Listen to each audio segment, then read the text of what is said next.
What if the biggest weakness in Caitlin Clark's game has completely disappeared? That's the question quietly building around the WNBA right now, and if the answer is yes, the rest of the league could be in serious trouble. Last season, Clark was still one of the most talked about players in basketball. She changed TV ratings, sold tickets, dominated headlines, and flashed the elite passing vision that made her a superstar before she ever turned pro. But even with all that success, critics kept pointing to one flaw they believed would hold her back at the next level: her outside shooting consistency. For stretches of the season, opponents used that against her. Defenders played with extra confidence, knowing they could crowd certain areas, challenge passing lanes, and sometimes dare her to beat them from deep. Every cold shooting night became a talking point. Every missed three was treated like proof that the hype had gone too far. Some even claimed they had already discovered the blueprint to slow her down. But what if that blueprint no longer works?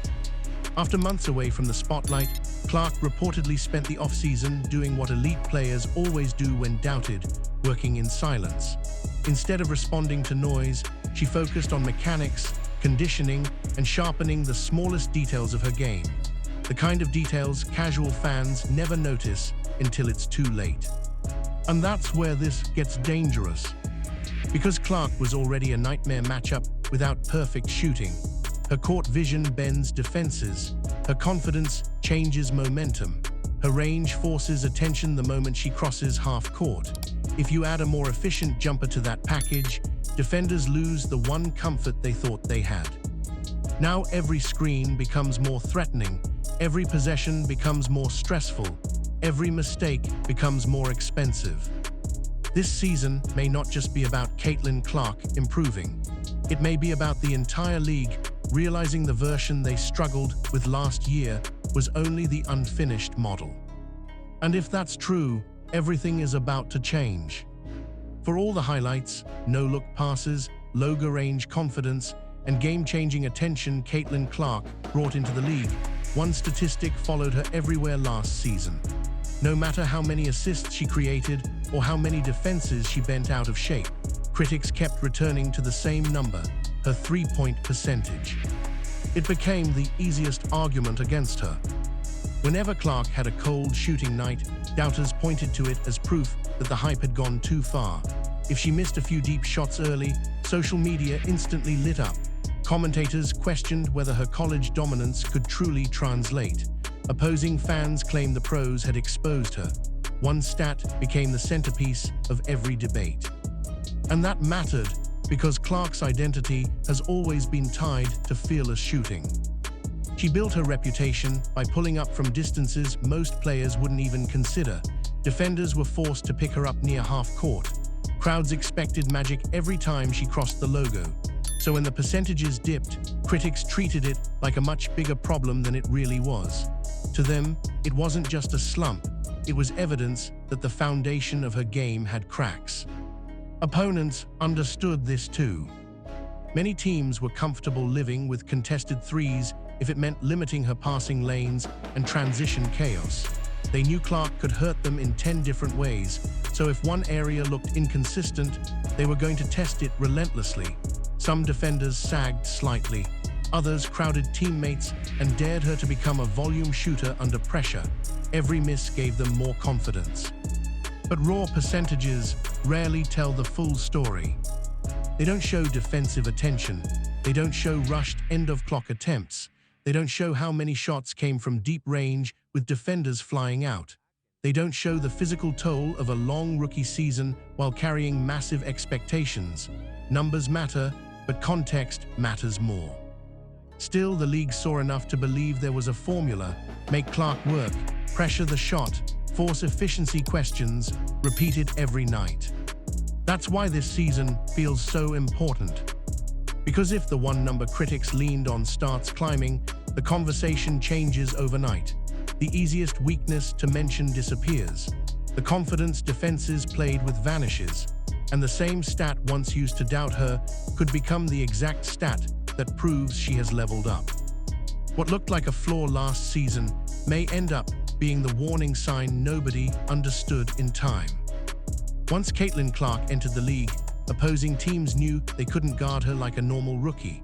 She wasn't just another scorer learning the pro game.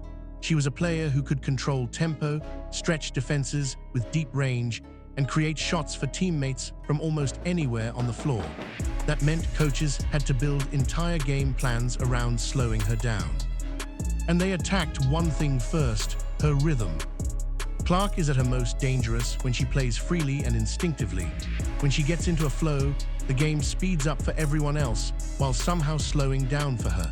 She sees passing lanes before they open, manipulates defenders with hesitation dribbles, and pulls up before opponents are ready.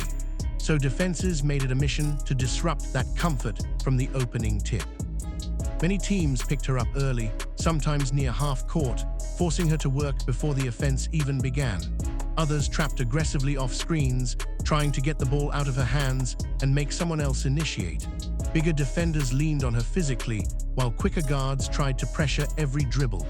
The goal wasn't always to steal the ball, it was to drain energy and create frustration. They also tried to force her into uncomfortable spots. Rather than letting Clark walk into clean pull-up threes or dictate angles, defenders often shaded her toward less natural driving lanes and crowded her favorite shooting areas. Help defenders were ready early, especially in pick-and-roll actions. If she turned the corner, another body was waiting. If she hesitated, the clock kept ticking. That's how teams hoped to turn her greatest strength, decision-making, into rushed decisions. And for stretches, it worked. There were games where Clark looked sped up, where every touch felt crowded, and where easy reads suddenly became difficult ones. Even when she still produced assists or scoring bursts, opponents made sure nothing came comfortably. They wanted every possession to feel exhausting. But there was a hidden risk in that strategy. When you devote that much attention to one player, you open space elsewhere. Teammates get cleaner looks. Rotations become vulnerable. One wrong trap can lead to a layup or open three. Defenses accepted that trade-off because they believed making Clark uncomfortable was worth it. Now comes the real question. If Clark has improved the exact areas teams targeted, handling pressure, shooting efficiently, punishing defenders for going under screens, then the old formula may no longer work. And if that happens, opponents won't just need adjustments. They'll need an entirely new plan. While the spotlight moved on and the daily headlines slowed down, Caitlin Clark was reportedly doing what the best athletes often do after a heavily analyzed season, working in silence. No constant cameras, no dramatic announcements, no need to answer every critic publicly. Instead, the off-season became a private laboratory where weaknesses were studied, habits were refined, and the next version of her game began to take shape. That's what many people miss about elite competitors. The loudest progress usually happens when nobody is paying attention.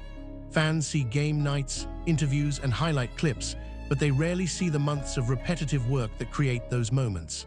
For Clark, this off-season appeared less about flashy content and more about technical improvement. That means long shooting sessions, conditioning work, footwork drills, and rebuilding timing from the ground up. And timing mattered. Last season was packed with pressure, travel, physical play, and non-stop expectations.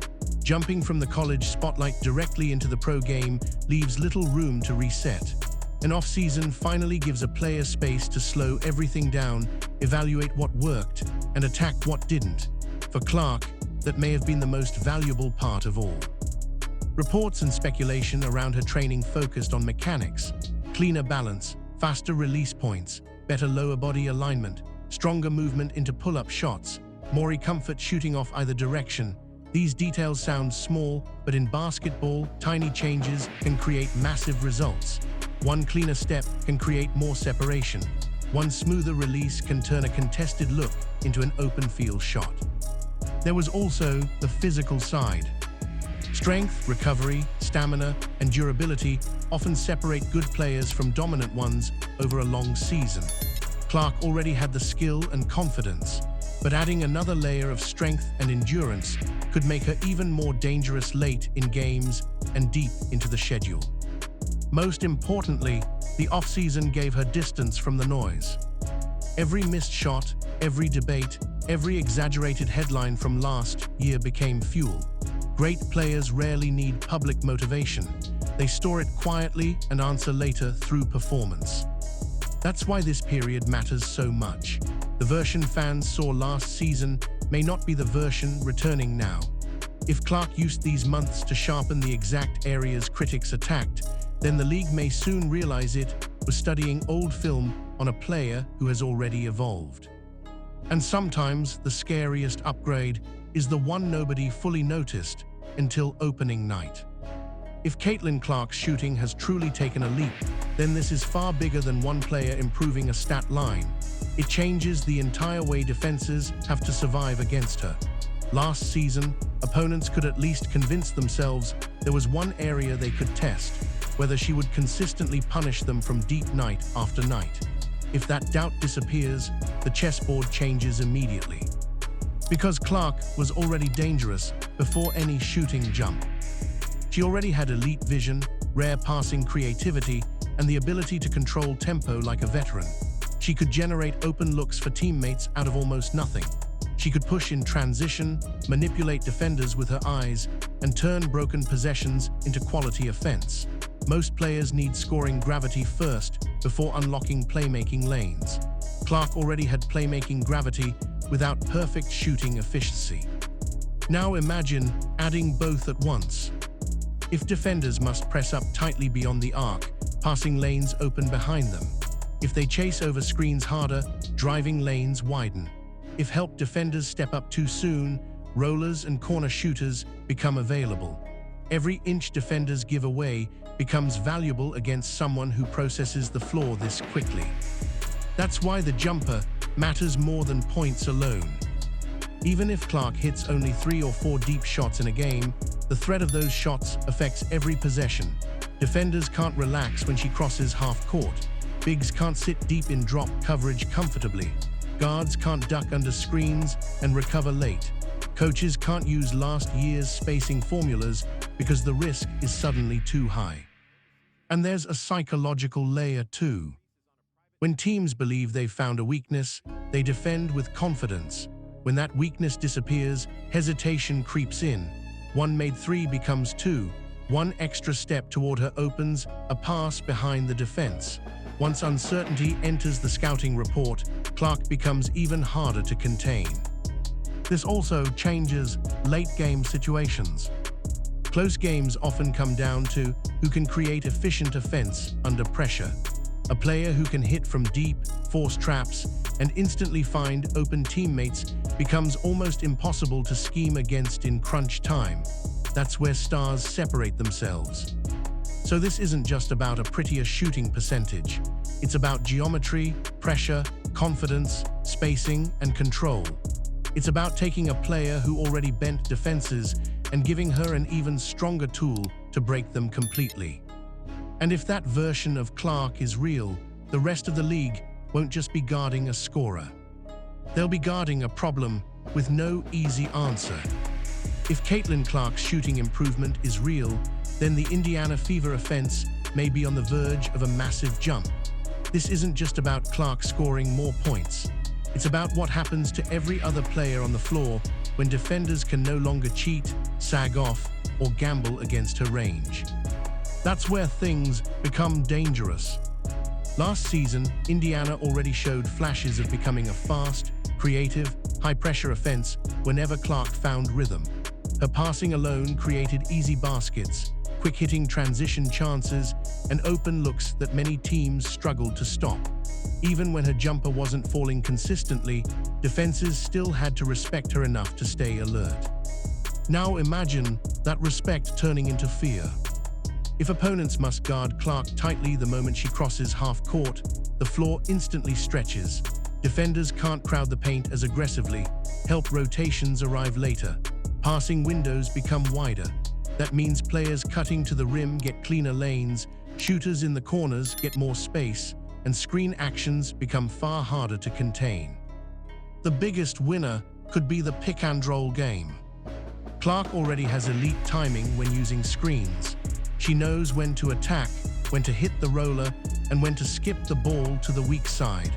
but if defenders go over screens in panic mode to stop the three, bigs are forced to step higher than they want. That creates easy slips, pocket passes, and open mid-range opportunities behind the coverage. And once that starts working, the defense has to choose its poison. Trap Clark and someone else gets a clean look, stay home on shooters, and she walks into pull-up range. Switch badly, and she attacks mismatches. Drop too deep, and she fires from outside. Few teams have enough personnel to cover every option consistently. There's also the pace factor. Clark thrives when the game speeds up. Quick rebounds become fast breaks. Cross matches become confusion. One early made three can force teams into rushed adjustments. If Indiana embraces tempo, opponents may find themselves under pressure before their defense is even set. Most importantly, confidence spreads through a roster. When teammates know their point guard can bend defenses every trip down, they cut harder, run wider, and shoot freer. Great playmakers raise everyone's ceiling. So if Clark's shot has truly leveled up, Indiana won't just have a better star. They could have one of the most explosive offenses in the league. And once an offense discovers that kind of rhythm, stopping it becomes a completely different challenge. Last season, many teams entered games against Caitlin Clark believing they had a workable formula: make her uncomfortable early, pressure her full court, force tough angles, contest the deep shot, and live with difficult attempts. Most importantly, disrupt her rhythm before she could control the pace of the game. Whether it always worked or not, opponents at least felt they had a plan. This season, that confidence may be disappearing. If Clark has improved the exact areas defenses targeted, outside shooting consistency, movement into pull-ups, strength through contact, and reading traps even faster, then the pressure no longer sits on her shoulders alone. It shifts directly onto every team trying to stop her. That changes everything mentally. Defenders play differently when they believe a weakness exists. They can gamble harder, take risks, and trust the scouting report. But when those old answers stop working, hesitation starts to creep in. Do you go under the screen or fight over it? Do you trap early or risk giving up numbers behind the play? Do you press full court and burn energy, or conserve legs and let her dictate tempo? Even 1 second of uncertainty can be fatal against elite players.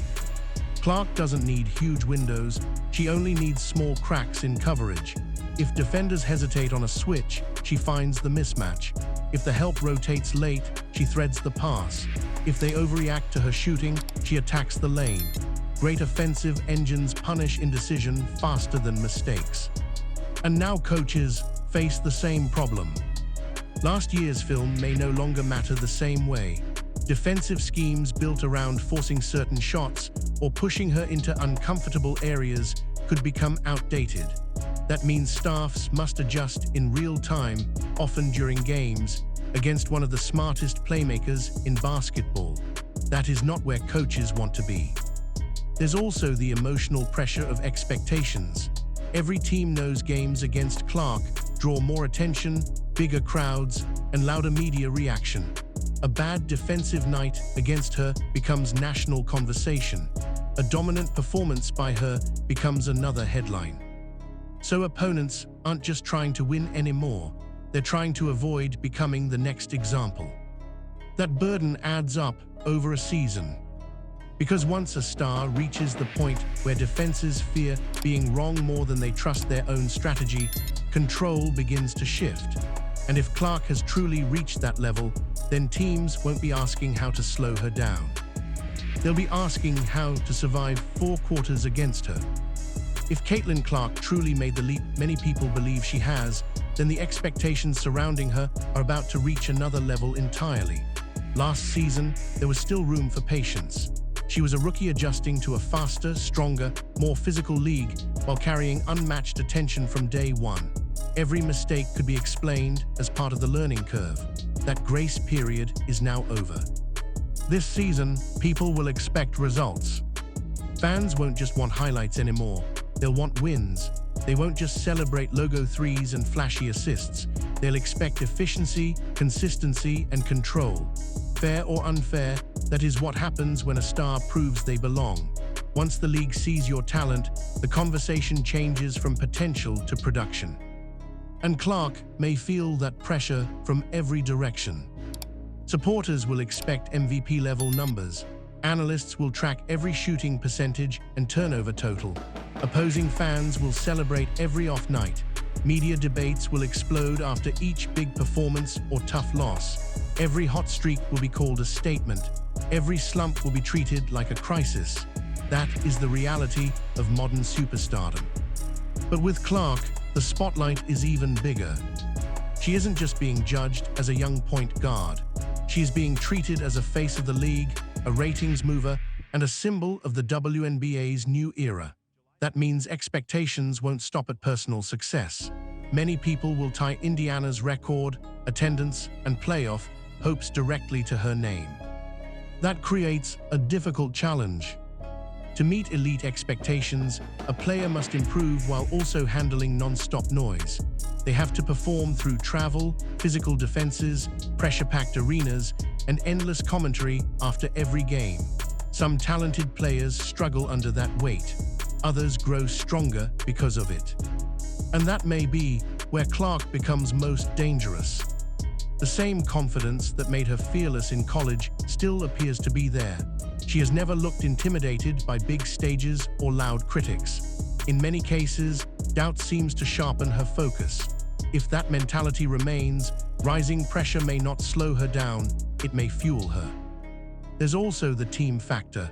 If Indiana starts winning consistently, the individual hype will multiply fast. Suddenly, MVP talk becomes serious. Playoff expectations rise, national broadcasts increase, every game feels larger. So yes, expectations are about to skyrocket. But sometimes pressure is not a burden for stars like Clark. Sometimes it becomes the stage where they do their best work. So after everything we've seen, the real question is no longer whether Caitlin Clark belongs at this level. That debate feels outdated now.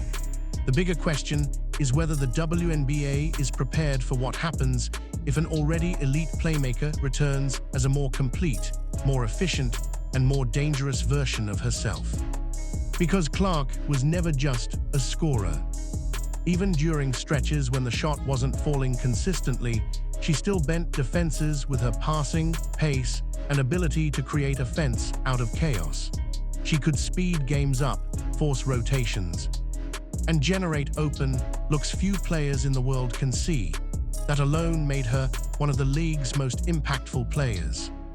Now imagine adding elite shooting rhythm to that foundation. If defenders must guard her tightly 30 feet from the basket, everything opens. Driving lanes widen, help defense stretches thin, teammates get cleaner opportunities, coaches are forced to redesign coverages. The same player who already manipulated defenses suddenly gains even more control over the floor. That's why this moment feels so important. This may not simply be year 2 for a rising star. It may be the arrival of version 2, the player who used experience, criticism, and a full off-season of work to eliminate the one weakness opponents leaned on.